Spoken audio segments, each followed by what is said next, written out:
Lord,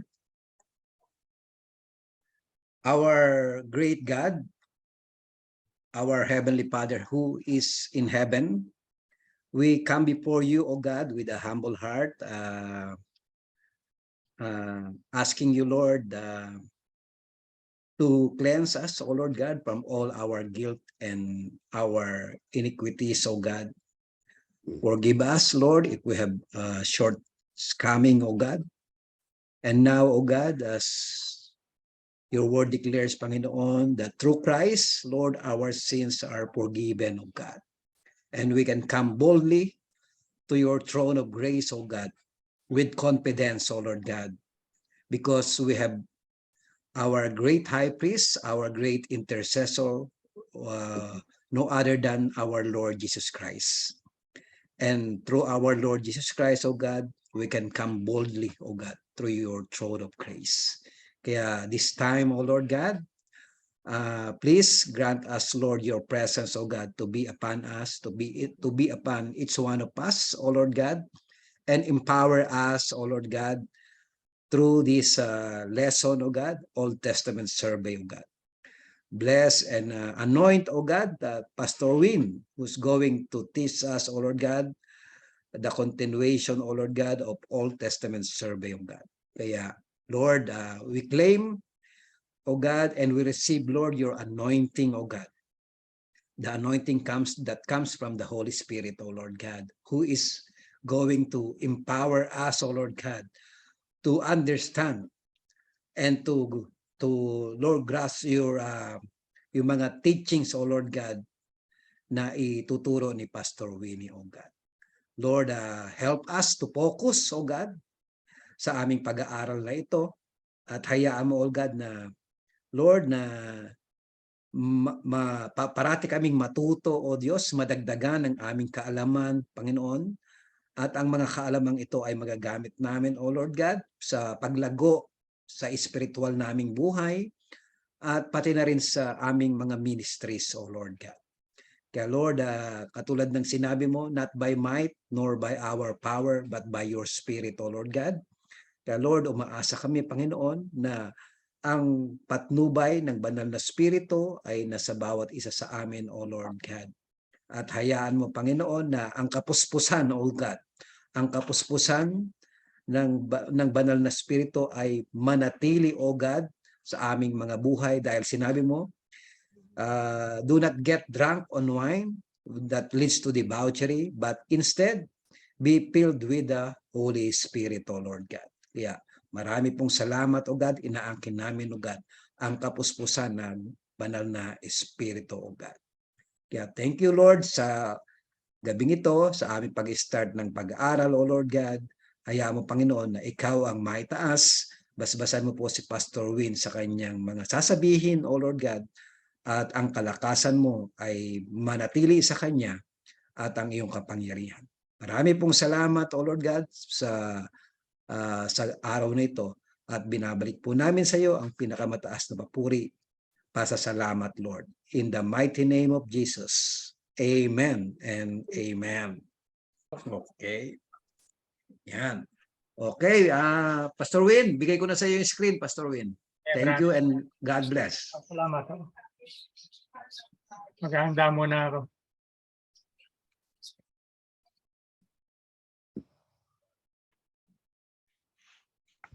Limang division ng Old Testament, Pentateuch, yung 5 books, di ba?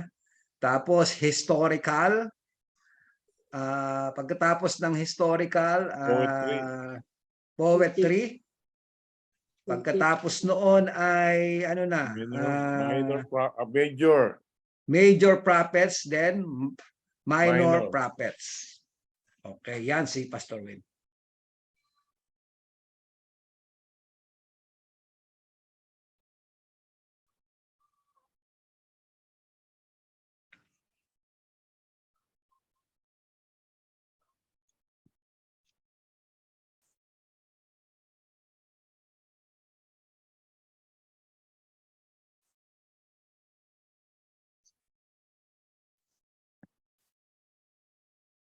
Bakit yan?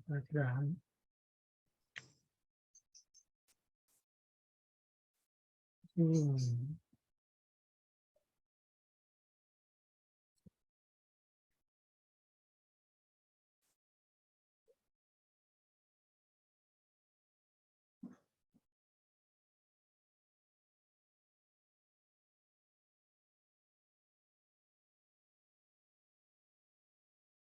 po. Magandang gabi po. Purihin po ang Lord at simula po tayo sa ating pag-aaral. So sa ating pong pag-aaral ngayon ay okay po ba ako? Okay ba dating ko? Okay na. So Okay, okay, Pastor Win. Okay. thank you. Malinaw naman. Okay, maraming salamat. Pagpapatuloy yung part 4, bali last part na to ay second half of minor prophets. Tatalakayin natin anim na minor prophets. Pero bago yun, tayo ay mag-summarize ng ating mga major prophets. Ano po? Unang-una, in the book of Isaiah. Sabi po rito, Isaiah, the book reveals God's judgments and salvation. God is holy, holy, holy. Isaiah 6:3. And therefore, he cannot allow sin to go unpunished.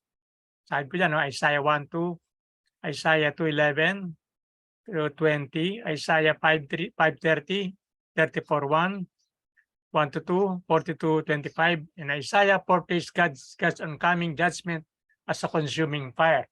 Okay, maalala po natin, nagpakita po ang Diyos sa kanya at natakot si Isaiah, nasabi niya, patay kang bata ka. Dahil kasi sabi niya, nagpakita nga ang Diyos sa kanya. Alam natin na walang makakita sa mata ng Diyos kung kung may kasalanan. Pero sabi ng Diyos sa kanya, huwag kang mag-alala, pinawinan ng Diyos yung kanyang mga kasalanan. Kaya nakita niya ang Diyos. Sabi nga, without holiness, no one can see God. Kaya pinakinatakot ng time niya, pero bago nagpakita ang Diyos, ay nilinis muna siya o pinatawad muna siya ng ating Diyos. Next, we have the book of Jeremiah. At ang message po ng ito ay ang judgment on Judah for rampant idolatry. Kahit anong gawin nila, talaga namang dahil nga noon, pinagbawalan sila ng mag-asawa ng other than ng mga Israelites, nag-asawa pa rin sila. At ang nangyari ay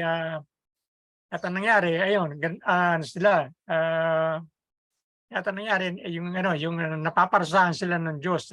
Bakit natin si Jeremiah 7:30, 34, 37, Jeremiah 7:30-34, Jeremiah 16:10-13, 22 verse 9, 32 verse 29, and Isaiah 44, 2-3.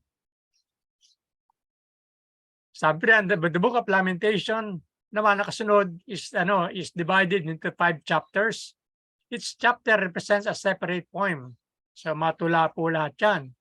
In the original Hebrew, the verses are acrostic. Each verse starting with a succeeding letter of Hebrew alphabet. In the book of Lamentation, sabi rin si Prophet Jeremiah na siyang sumulat, sabi niya na he understands that the Babylonians were God's tool for bringing judgment on Jerusalem. So nakita natin, pinaparusahan talaga sila kahit na even noong pa man, nagpaalala na ang Diyos sa kanila. Yung mga mapagkakasala nila ay hindi palalagpasin ng Diyos. Kasi nga, yun ay bahagi ng paghubog ng Diyos sa kanila. Message lang Kaya pa ni message sa akin.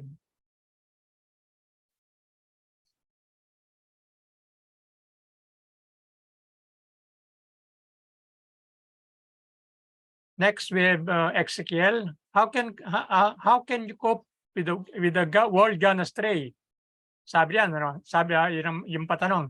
Sabi niya, Ezekiel destined to begin his life's ministry as a priest. So pari muna siya at the age of 30. Tapos was uprooted from his homeland and marched off to Babylon at the age of 25. So mula sa kanyang tahanan napasama sa mga Babylonian.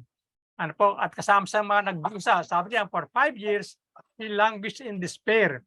At age 30, a majestic vision of Yahweh's glory captivated his being in Babylon. So nagpakita pa rin ng noon Diyos sa kanya habang nasa Babylonia.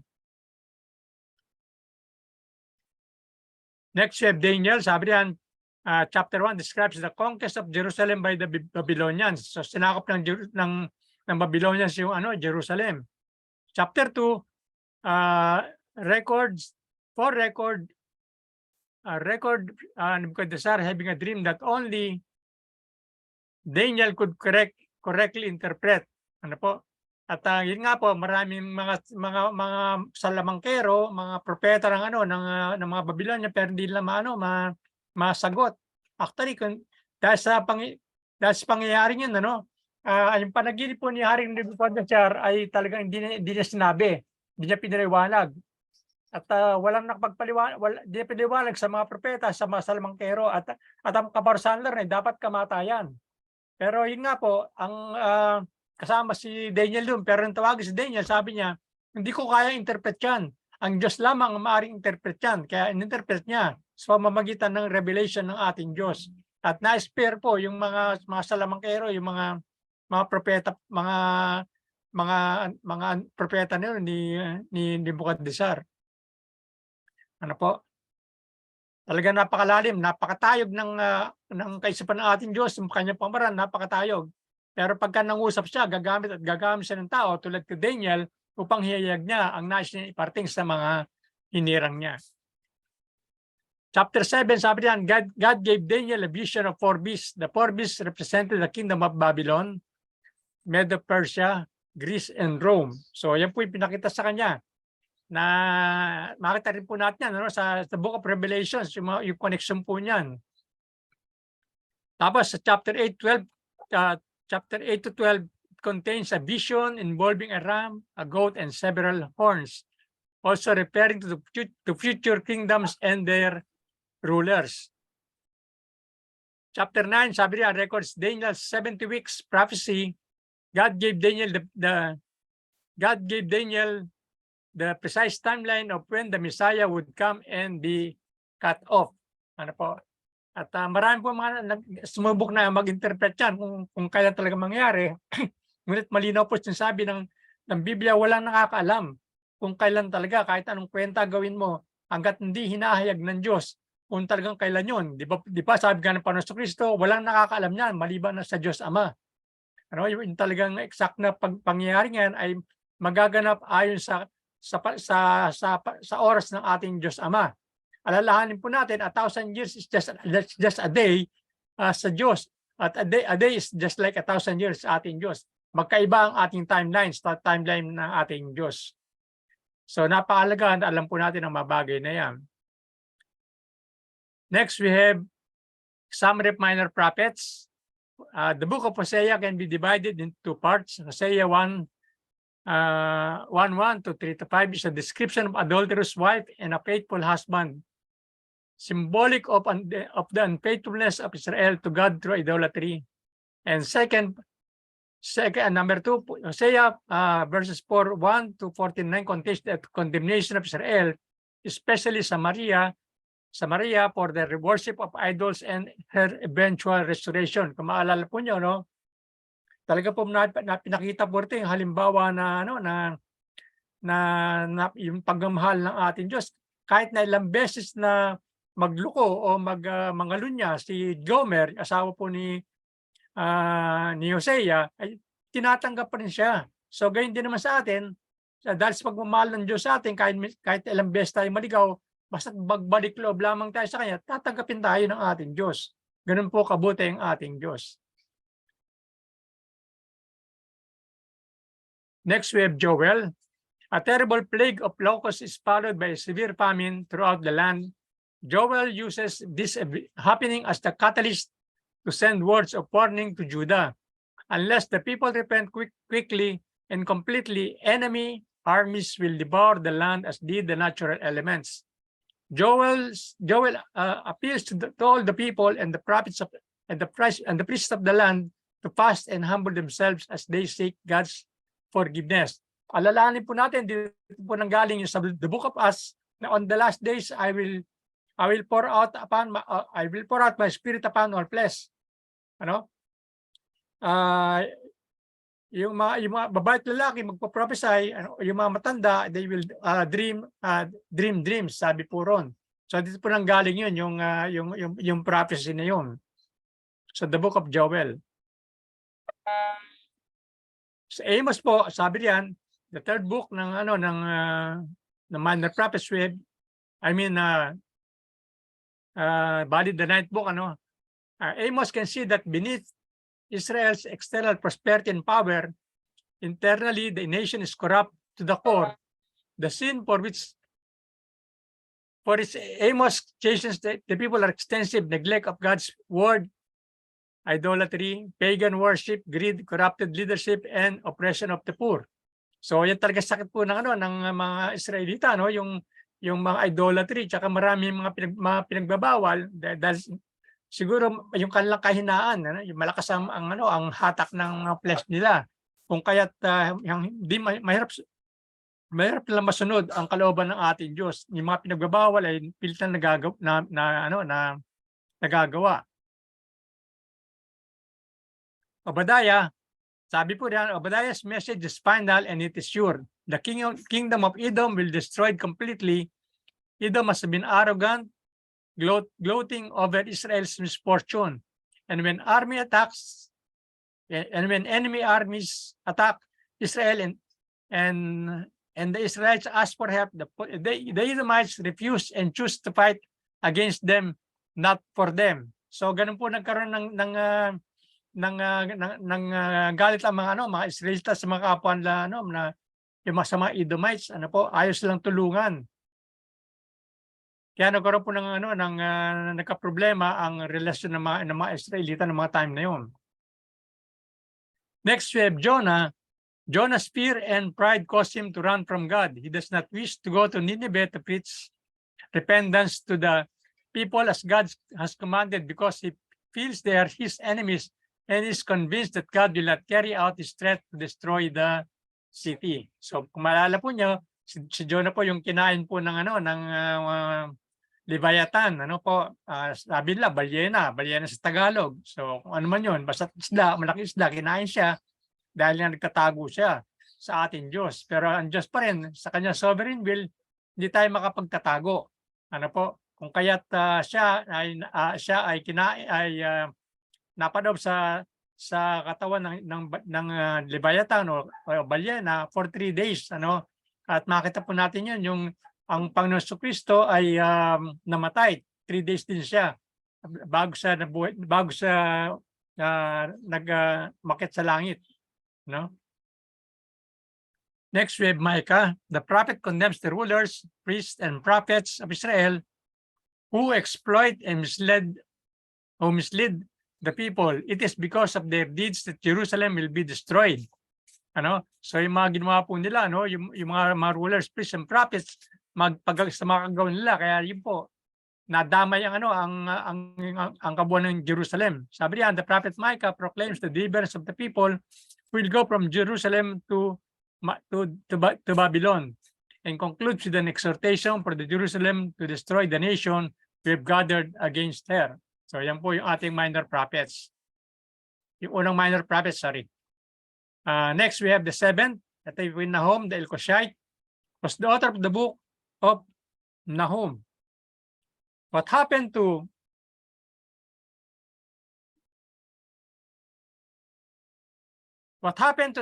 Nineveh after the preaching of Jonah was that they turned from their evil ways to serve the Lord Jehovah.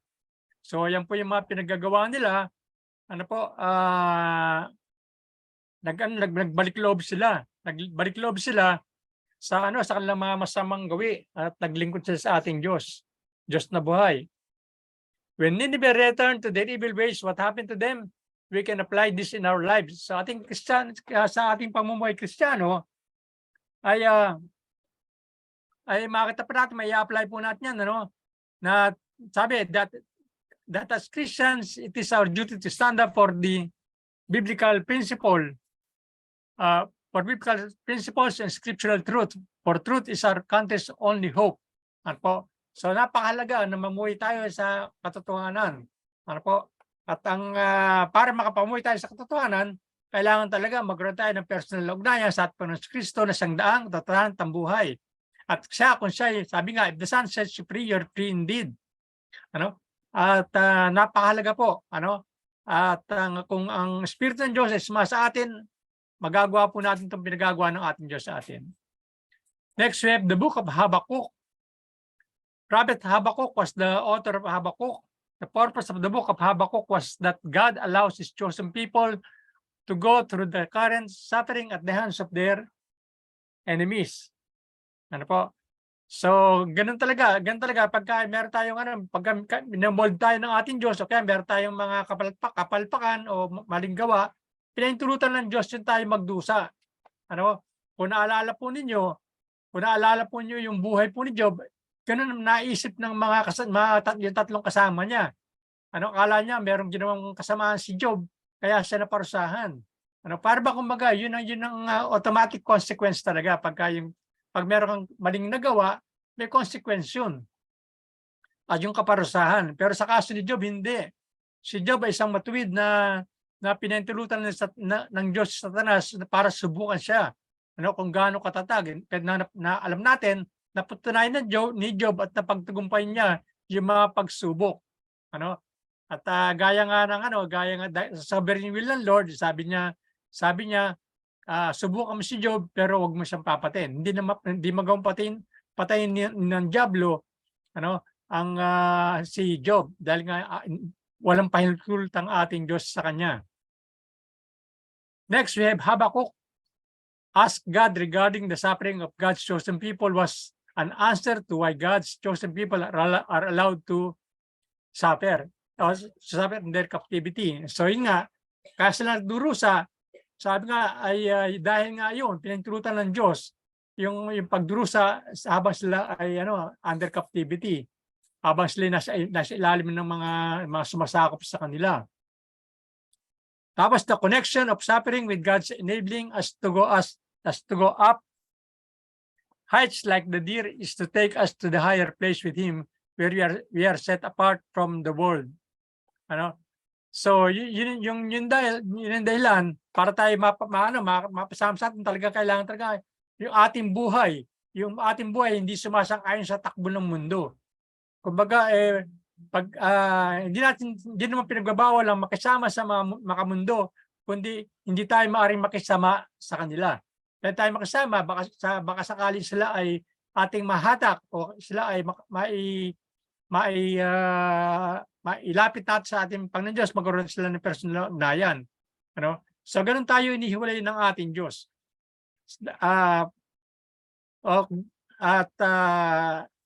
Nais din ng Diyos na sila man ay magkaroon ng kaligtasan. Pero yun nga, hindi tayo pwedeng makibagay sa kanila. Hindi tayo bumaba sa kanilang level, sa kanilang ginagawang kamalian o mga bagay na hindi kalugod-dugod sa ating Diyos.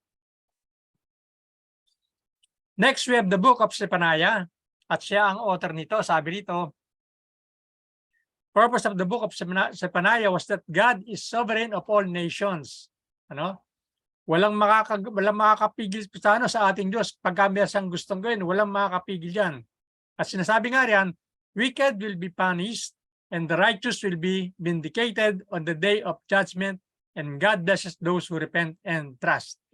Vindicated, napapawalan sala sila, napapawalan sila pagdating ng araw, dahil nga sa ating Panginoon Kristo, inako niya ang ating mga kasalanan, at tayo may tuturing na matuwid. Kung saan ang katuwiran natin ngayon ay ang katuwiran ng ating Panginoon Kristo. Kaya tayo napapawalan sala dahil sa ginawa ng ating Panginoon Kristo, yung kanyang ginawa sa tuktok ng Kalbaryo, kung saan inako niya lahat ng ating mga pagkakasala. So kailangan natin ay yung ating tayo ay mag-repent at patuloy na magtiwala tayo sa kanya. Tayo magsisi at magtiwala sa kanya. At sabi nga rin, the promise of peace and safety for Israel will take place when Christ returns to judge the world and redeem it for Himself. So yun ang tunay na kapayapaan, tunay na kaligtasan. Sabi nga sa mga Israelites, sabi niya, ay babalik pagdating natin Panginoon Kristo. Ito yung sa second coming niya, no? Kung saan nahatulan ng Diyos ang mundo at yung mapara sa kanya ay kanyang kukunin. Tapos sabi riyan, number 4, Christ will set up on earth based on Revelations 21, a new Jerusalem on earth. So magkakaroon pa ng panibagong Jerusalem pagdating ng time. Ano po? At ang final blessings po ng Zion will take place on second coming of Jesus Christ. Malapit na po dumating ang ating Panginoon dahil nabanggit ko po, marami na po yung signs. Mababasa po nyo sa 2 Timothy chapter 3. Ano? On the last days, talaga namang ang mundo ay napakasama. Ano po? People will be lovers of money. Disrespectful.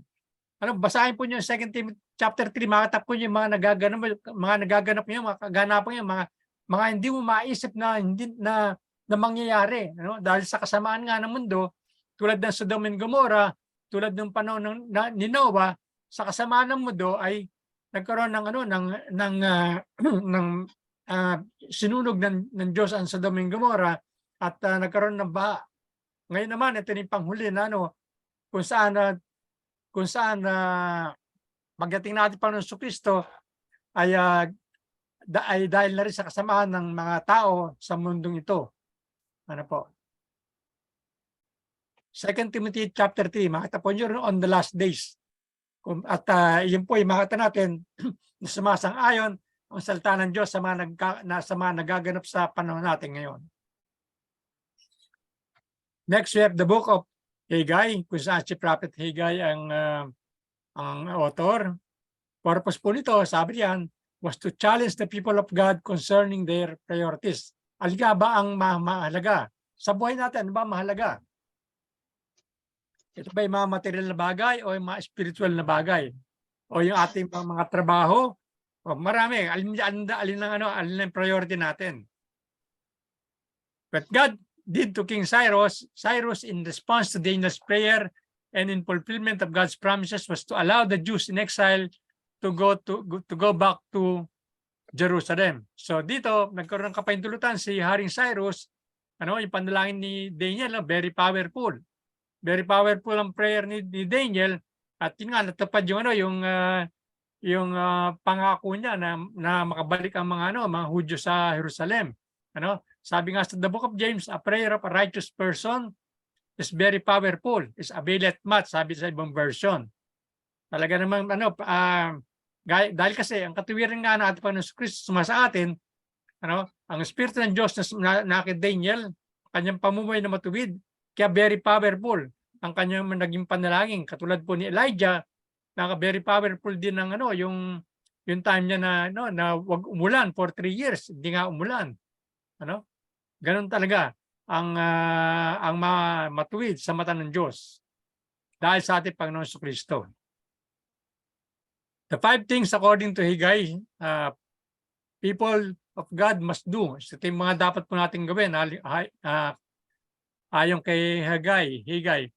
To examine our priorities is to see if we are more interested in our pleasures than doing the work of God.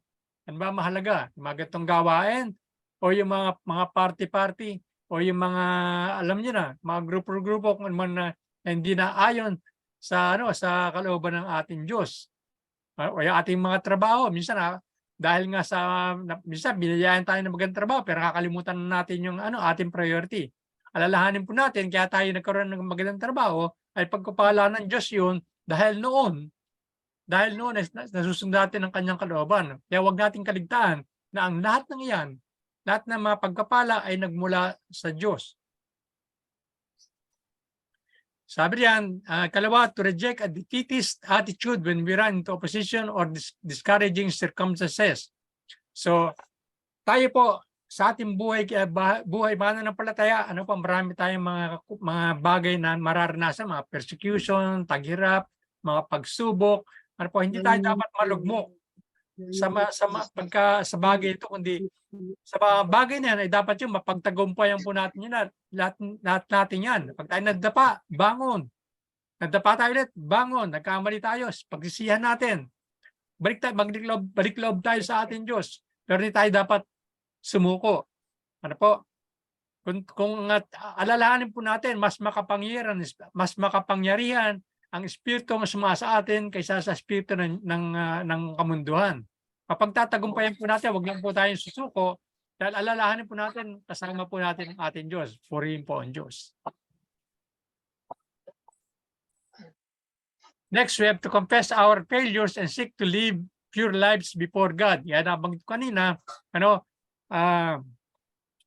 without holiness, we cannot see God. Kaya dapat talaga yung ating pamumuhay ay malinis, puro, banal sa mata ng Diyos. Walang bahid dungis upang pagdating ng araw ay makapiling natin ang ating Diyos.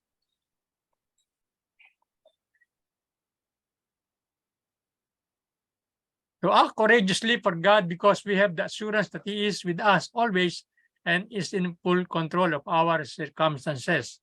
Yan po. Ay alalahanin po natin, kasama natin ng Diyos. Kaya po ng pangako ng ating Panginoon Kristo, doon po sa Matthew 28, sabi niya, kasama natin siya habang naghahayag tayo sa mga salita niya.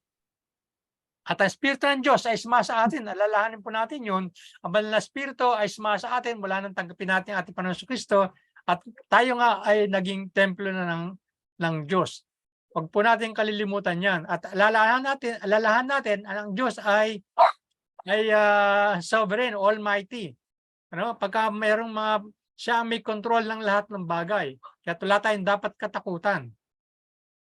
Ano man bagyo, lindol ang dumating sa ating buhay, may paraan ang ating Diyos paano natin malalagpasan yan. Purihin po ang ating Diyos. Next, to rest secure in God's hands, knowing that He will abundantly bless us as we faithfully serve Him. So kung gusto natin ang masaganang pagkapala ng Diyos, kailangan tapat tayo maglingkod sa Kanya. Be doers and not hearers of the word. Yung mga doers of the word, ayon po sa the book of James, ay pinagpapala at hindi yung mga nakikinig lamang. Kung saan tamang yung salamin ay nakakalimutan na niya ano yung kanyang itsura. So, we must walk the talk. Ika nga, kung ating mga sinasabi, yung sa ukol sa salita ng Diyos, pinamumuhay natin dapat yan at ang paglilingkod natin ay dapat na ating gampanan. Kasi tinawag tayo ng ating Diyos for a mission. To go to all nations, baptizing them in the name of the Father and the Son and the Holy Spirit, and teaching them to obey everything that I have commanded you. And lo, I am with you till the end of the age. So yun ang pangako ng ating Panginoon Kristo. Kasama natin siya dahil ang banal na Espiritu niya ay sumasa atin, purihin ng Diyos. Next, we have the book of Zechariah. Si author po ang author. The purpose of the book of Zechariah was that God has used His prophets to teach, warn, and correct His people. But unfortunately, they refused to listen. So natin, ilang propeta na yung mga ginamit ng Diyos, pero ganun pa rin nangyayari sa mga Israelita. Talagang, sabi nga, mga stiff-necked people ang mga Israelita, matigas talaga ang mga ulo. Kaya nga sabi nga yan, tinuruan na sila, binalaan na sila, tinutuwid na, pero ayaw pa rin nila makinig. So yan po yung dahilan kung bakit nandito po ang aklat ni Zechariah. At sabi po riyan, sabi riyan, the book of Zechariah teach that salvation may be obtained for all. So ang salvation po is not only for the Jews, not only for the Gentiles, but for all. Sa lahat po ng nakipag-isa sa ating Panginoon Kristo, lahat na nanampalataya sa Kanya, ay merong kaligtasan. Mapa-Hudyo, mapa-Hentil, kaligtasan ay para sa lahat. Now we have the book of Zechariah. The theme of Zechariah is Christ. According to Zechariah 12:10, at the second coming of Christ, those who pierce Him will look upon Him and mourn. So pagdating natin Panginoon Kristo ay iiyak yung mga tumingin sa Kanya. Mas lalo iiyak yung mga binigyan ng pagkakataon na manampalataya pero hindi ayaw lang manampalataya. Nakita natin ng mga Hudyo, bagamat marami silang nakitang himala sa ating Panginoon Kristo, noon ay sila'y Sila yung mga nagpupuri nung pumasok sa Jerusalem, pero maaring marami sa kanila ang nagsasabing ipako sa krus, ipako sa krus. Ano? So nakakalungkot yung mga pangyayaring yun. Bagamat marami ng pinakitang palatandaan na siya nga ay Diyos, ay hindi pa rin pinaniwala, na siya ay galing sa Diyos, at siya ay Diyos. Marami pa rin mga hindi naniwala. Ayon po sa Zechariah 12:10, ito yung sabi niya, and I will pour on the house of David and on the inhabitants of Jerusalem the spirit of grace and supplication. Then they will look on me whom they pierce. Yes, they will mourn for him as one mourns for his only son, and grieve for him as one grieves for a firstborn. Sabi po sa Zechariah 12:10. Zechariah's example of breaking through national prejudice reminds us to reach out all areas of society. Kailangan nating aabutin. Yung lahat, sabi nga po, lahat ng area, wala po tayong pipiliin. Kaya nga po, ang tunay na, sorry po, ang pagwakas ng mundo ay kailangan ma-preach ang good news sa lahat ng mundo bago dumating ang pagbalik natin Panginoon Kristo. Kung saan nakita natin yung marami po mga misyonaryo, maging sa Tabuk, may mga kapatiran na nagpupunta sa iba't ibang bansa para hiyag lamang ang salita ng Diyos. Yung mga lugar na hindi pa nararating ay sisikap lang marating. Ano? Maging dito, meron tayong kapatiran, meron pastor dito na mga mangyan, mga nasa mga tribal, mga tribo-tribo ay pinipilit lang marating para mahihayag ang mabuting balita.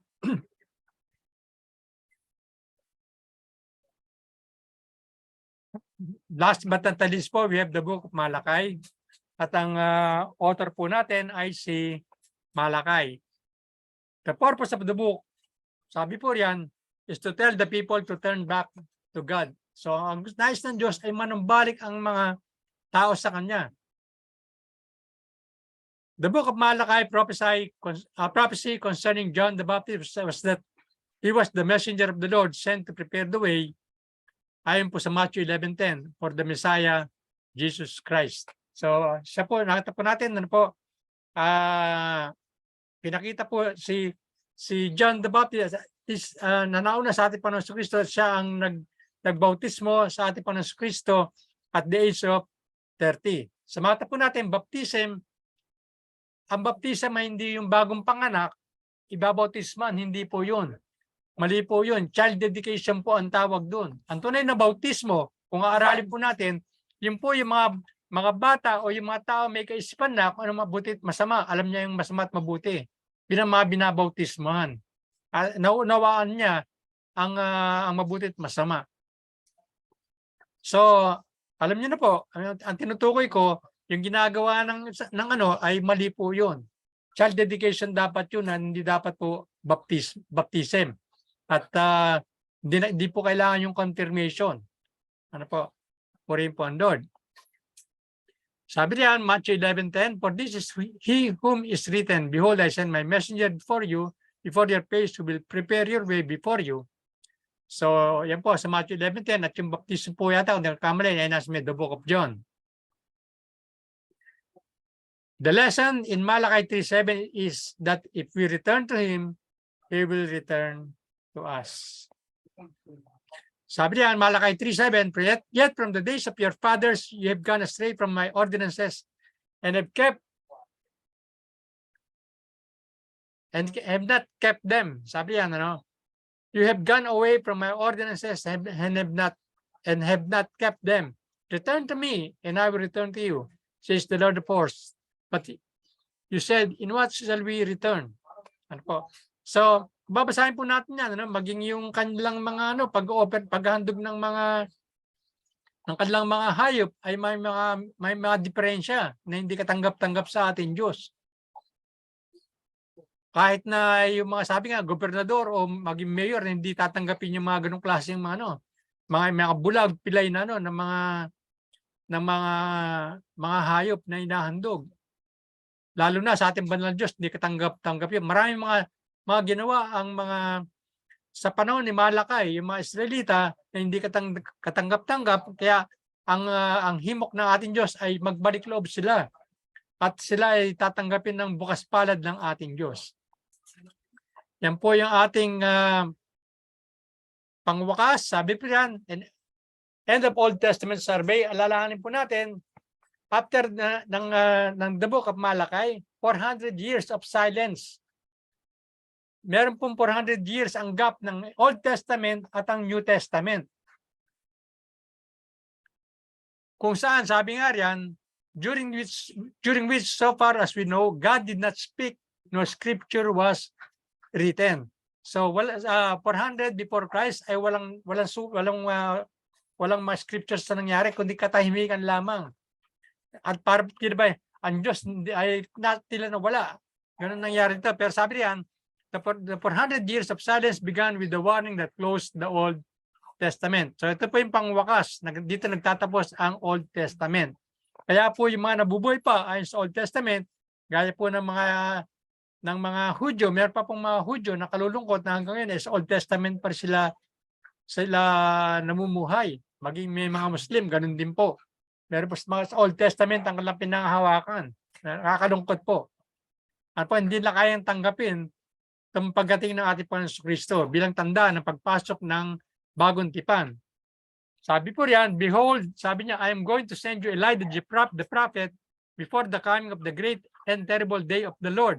Yan po yung si John the Baptist. Alalahanin po natin. Sabi riyan, he will restore the hearts of the fathers to their children and the hearts of the children to their fathers, so that I will not come and smite the land with a curse. Malakay 4:5-6. And ended up with the coming of John the Baptist, the Messiah's forerunner. Yan po. Now unto the King eternal, immortal, invisible, the only wise God, be honor and glory forever and ever. Amen. Purihin po ang Diyos. God bless po. At ihanda ko na po yung ating exam. At naway nakahanda na rin po kayo sa pagkuha po ito. Purihin po ang Diyos.